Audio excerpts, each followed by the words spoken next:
December 22nd. 3 days to Christmas, folks. 3 days to Christmas, and I am Morty, the migrant hunter, here at Migrant Mayhem. We're bringing you the chaos and the mayhem from New York and Chicago. Lots of news for you this morning. We've been scouring the intrawebs to bring you guys new news about the migrant crisis here in the good old USA. Incoming, folks.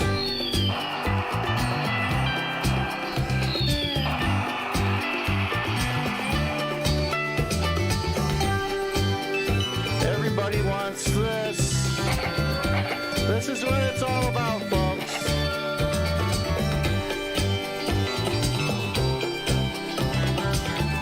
Okay, we're gonna get started just in a moment here. There we go. There we go. Bring the music down and let's start the show.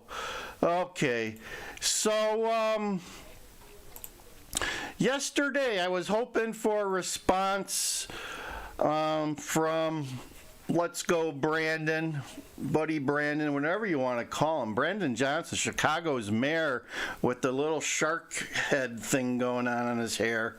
He's got a weird hairdo. I don't know why he does that. But anyway, no response from Brandon yesterday, although we did see some more suburbs. One more suburbs have decided to pass an ordinance, and they're working feverishly.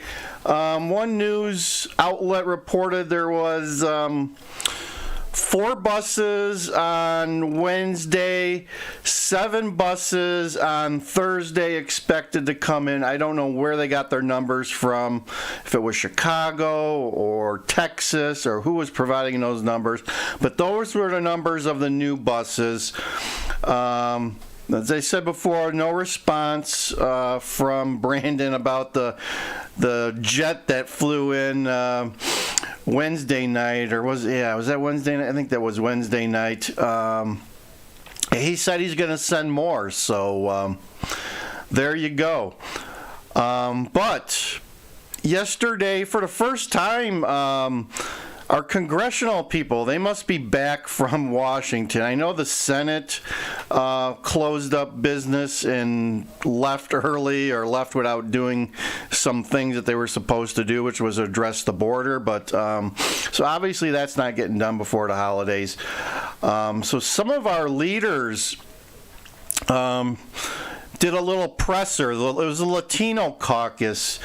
And, of course, they know that you never let a good incident go to waste. Never let chaos go to waste, folks. That was Rahm Emanuel's favorite saying. And you know that during the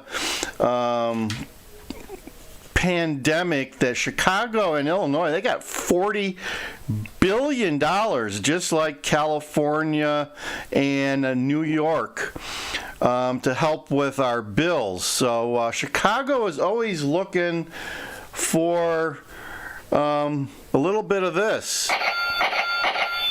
And interestingly enough, one of our city politicians, longtime alderperson and head of the city council in Chicago, Ed Burke, was found guilty yesterday of 13 charges of racketeering and fraud and all sorts of stuff.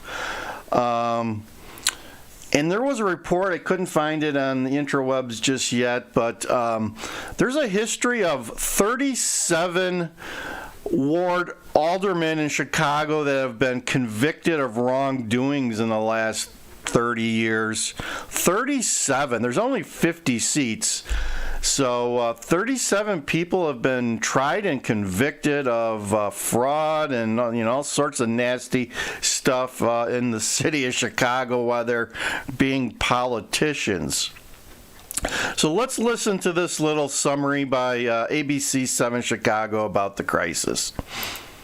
Mark and Tanya, local elected officials from the Latino caucus are calling on President Biden to help.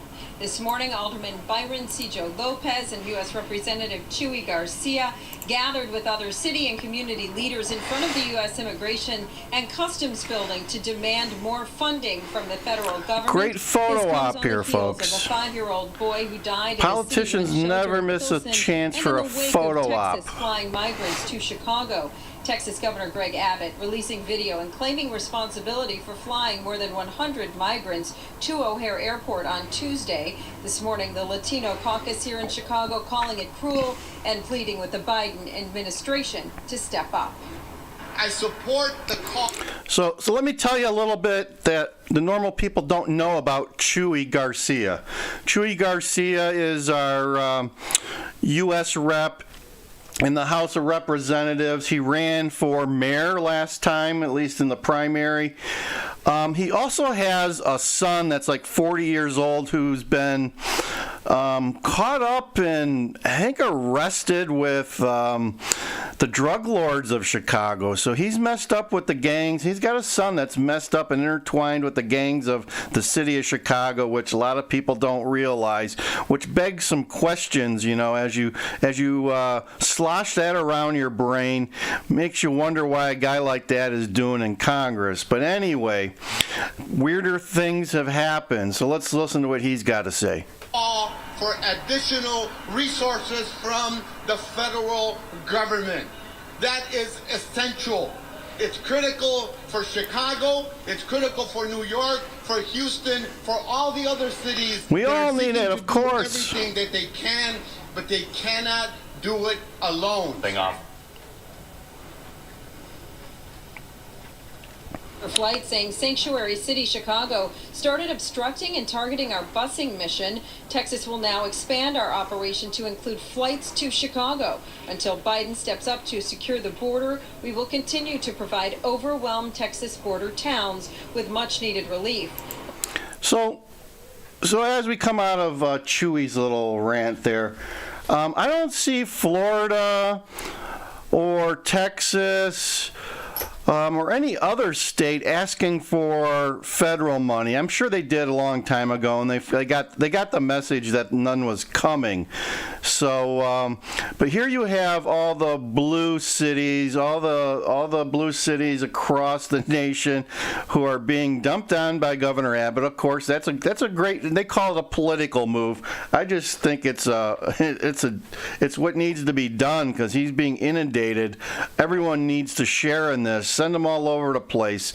And as I said before, folks, you got to get ready because they're coming to a town near you. Brandon's already talking about finding places in the suburbs to put these people. About 4 or 5 days ago, I heard it mentioned, and he doesn't speak much. So, they're coming. They're coming. It's easy. Once they get into the inner city, it's easy to get to the suburbs anyway. They may venture out on the Metro. The commuter trains, they're pretty reliable and easy to, and they're actually they're coming up with programs already just for normal people to give them free tickets to Metro and all these other bus services. So it's now a human right, it seems, in Illinois and Chicago to be able to ride buses and trains freely. So it's crazy stuff happened here in Illinois, folks. We are well down the path of socialism. Last week, Chicago began impounding and citing buses that violated designated drop-off zones. Mayor Johnson reacting to the charter flight last night on WTTW Chicago Tonight. The type of chaos, the disruption that the governor of Texas is determined to create and cause, we're doing everything in our power to deal with this very overwhelming international crisis that has placed the city of Chicago as a target by this governor simply because he doesn't want to adhere to law.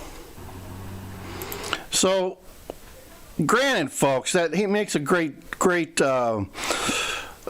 case there, but what you don't know was that Chicago's a welcoming city, quote unquote welcoming city, or if you want to call it a sanctuary city. The state of Illinois is a sanctuary state.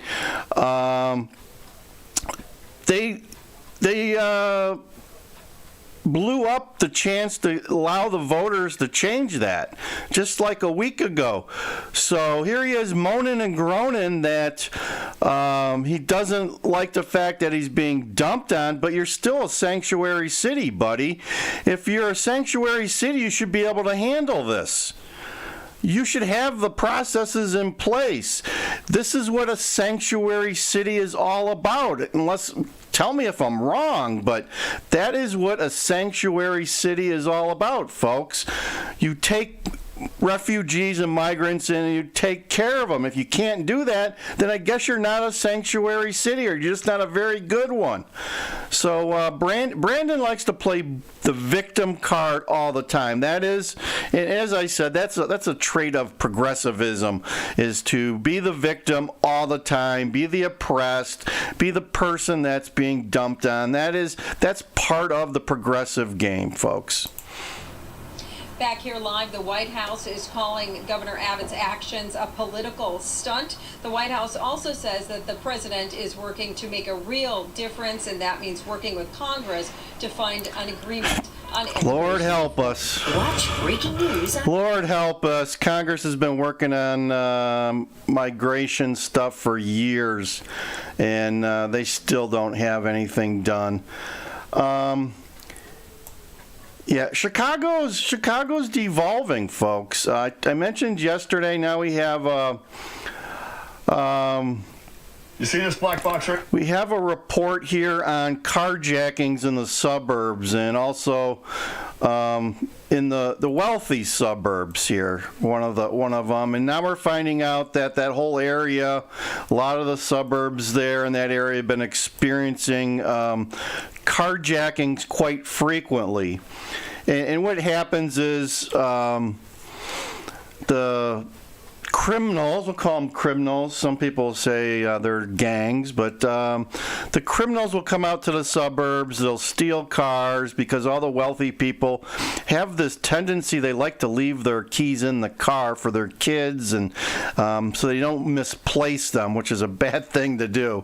But anyway, so now they've gone to gas stations. They just hang around gas stations. So now we're seeing gas stations are now hiring security to patrol the area while people are putting gas in their cars. And one of the popular places for this to occur, at least in the northern suburbs, is Costco. So Costco in the northern suburbs experienced about 10 different carjacking attempts in the last month or two. So let's listen to this. And what the criminals do is they use these cars for their crimes, pushing in storefronts and who knows what else. But they were able to recover this one within 6 hours. Details tonight in a carjacking at a Glenview Costco gas station. The stolen Mercedes was found by investigators a few hours later, miles away in Chicago. And this is part of a string of gas station carjackings in the last few months. Our Sarah Maki has the warning from police tonight. Left in an alley near Western and Irving Park Road, police circle a black Mercedes. The engine still running. It matches the description of one stolen roughly 6 hours earlier in broad daylight. Glenview police tell us they were called to the Costco on Patriot Boulevard just before noon when the owner of a Mercedes sedan saw someone get into the driver's side of their car, start the vehicle, and start to pull away. Police say that owner tried to get back into their own car through the passenger side, but they fell. Hospitalized for those injuries. Police say that Mercedes was then seen driving on the Edens Expressway at a high rate of speed.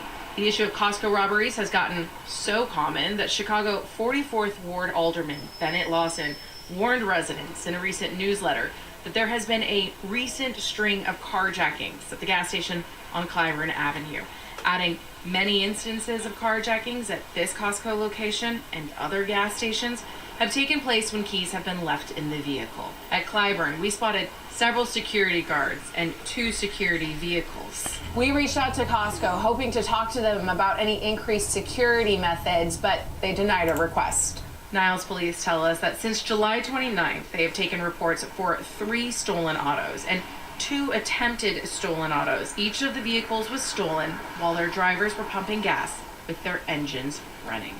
In Niles, Sarah Maki. So there you go, folks. Keep your head on a swivel when you're pumping gas, right? Pay attention. Don't leave your car. They said that all these thefts are when the cars are left running. So don't leave your car running. There's stickers all over the place. That's not a safe thing to do normally because of things that can happen to cause combustion of fumes and what have you. You should turn your car off when you're fueling it, folks. So that's what we have on that. As I mentioned before, we've got another suburb that's passing some ordinances dealing with buses. Be on the lookout for buses because I believe I'm hearing in the media that since the passing of Brandon's new impounding of buses, that the bus drivers have just been driving around Chicago and finding spots to drop these people off close to the metro station. That's why Aurora is going to pass something the next day or two. I heard that there was 5 buses that came in Aurora. So, and even my hometown, which is on a metro station, I'm going to have my head on a swivel and be looking for buses to come. So, I live on the northwest side, or northwest line, Northwest Pacific line that goes out to Harvard. So, there's a lot of different suburbs. They could drop them off there within an hour or two of Chicago, and a lot of those suburbs haven't passed anything yet, so they're open game, folks. They're open game, and we may start to see some out by me start passing some ordinances related to that as we see the buses come rolling in. There should be a song about that. Okay, so as always, like I said, man, I am the original Goofy Glass guy. Don't pay any attention to Anton Daniels, man. I am the original Goofy Glass guy. If you want to find out what he looks like, check out his channel. He's got goofy glasses like this. He does. But mine are goofier, okay? I am Morty, the migrant hunter with the goofy glasses. Thank you for tuning in. Come back tomorrow. We'll talk more about what's going on with the migrants. Maybe we'll have an update from New York City because, as I've been telling you guys, what's happening in New York City is coming to Chicago very, very shortly. So keep your head on a swivel. And this is Morty, the migrant hunter for Migrant Mayhem and Land Cruiser Midwest. Over and out, folks.